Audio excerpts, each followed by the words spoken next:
Hello dear students, आज हम करने वाले हैं most common mistakes in English grammar and this is the 8th part in this series.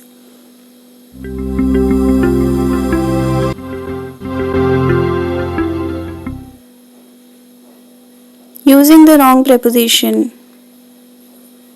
Prefer to, prefer के बाद आपने हमेशा टू लिखना होता है, नॉट फ्रॉम। बहुत सारे स्टूडेंट्स प्रेफर के बाद फ्रॉम लिखते हैं लेकिन वो रॉन्ग होता है। प्रेफर के बाद आपने हमेशा टू लिखना होता है। I prefer a blue pen from a red one is wrong. I prefer a blue pen to a red one is right. देखिए यहाँ पर prefer a blue pen to लिखा गया है इसलिए ये राइट है। ओके, सो आई होप आपको अच्छी तरह से समझ में आ गया है। प्रेफर फ्रॉम नहीं होता है, प्रेफर टू होता है। तो अभी हम देखेंगे नंबर 2, प्राउड ऑफ। प्राउड के बाद आपने ऑफ लिखना होता है, not for. Okay, he is very proud for his son is wrong. He is very proud of his son is right. Proud के बाद आपने हमेशा ऑफ लिखना होता है एज अ प्रेपोजिशन।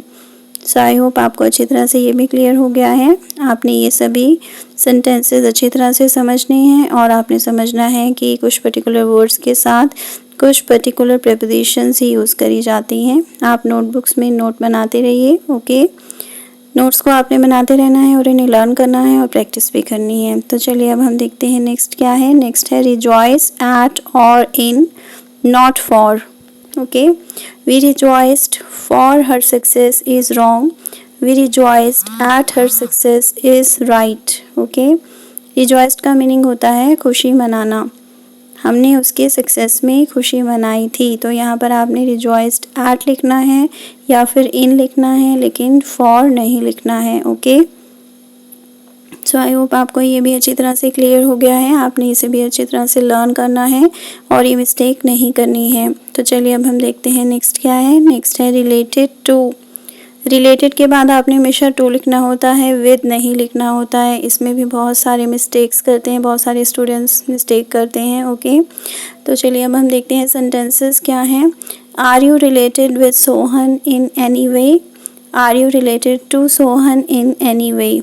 देखिए यहाँ पर सेकेंड सेंटेंस जो है वो करेक्ट है क्योंकि यहाँ पर रिलेटेड टू लिखा गया है, रिलेटेड विद नहीं लिखा गया है। ओके, सो आई होप आपको ये भी अच्छे से समझ में आ गया है। तो अभी हम देखेंगे नेक्स्ट क्या है। नेक्स्ट है रिपेंट ऑफ। रिपेंट का मीनिंग होता है पछताना। Okay, repent of not from. जब कोई गलत काम करके हम पछताते हैं तब हम उसे रिपेंट कहते हैं इंग्लिश में।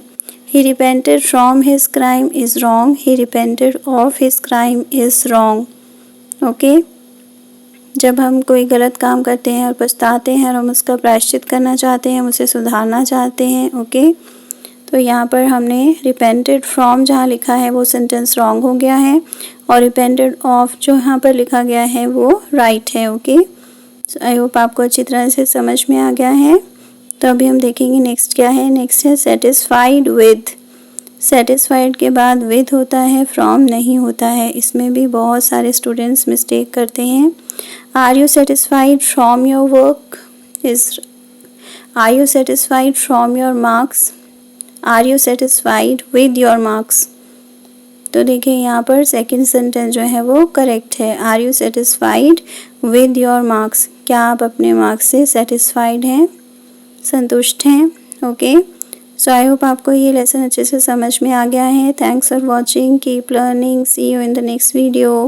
Please subscribe to my channel if you haven't done it yet and please give me your comments also. Thank you.